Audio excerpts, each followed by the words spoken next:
On est avec Patrick Essa qui a plusieurs fois dégusté les Merlots du Tessin 2005, 2006, 2007, excusez. Qu'est-ce que tu penses, Patrick, des Merlots du Tessin 2009? Je trouve qu'il y a une bonne cohérence d'ensemble. Et si dans les années passées, on pouvait voir des styles différents, je trouve qu'on finit par harmoniser un peu le style des vinifications.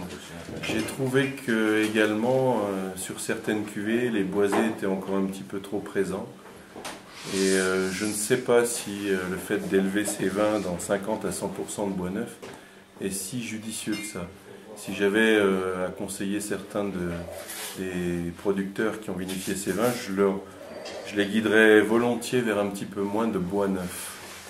D'autre part, au niveau des matières, j'ai plus apprécié les vins qui sont moins extraits, moins colorés et moins tanniques que ceux qui ont été vinifiés sur la base de vins fruités, souples, avec plus d'élégance. Je ne sais pas si au vieillissement cela se vérifiera, mais je ne suis pas certain qu'un terroir qui est positionné au nord, comme le terroir du Tessin, mérite que l'on essaie systématiquement de concentrer les vins par le passerillage. Je préfère les vins qui sont beaucoup plus fruités, qui ont une acidité un petit peu plus élevée et qui intègrent beaucoup mieux le bois.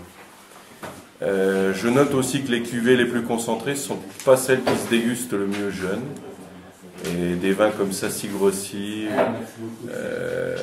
Culdré ont un peu souffert dans la dégustation en comparaison de ceux qui ont cherché le fruit. Mais peut-être que sur la durée, les vins se révéleront. Enfin, en tout cas, bonne cohérence d'ensemble et puis rendez-vous à l'année prochaine. Merci.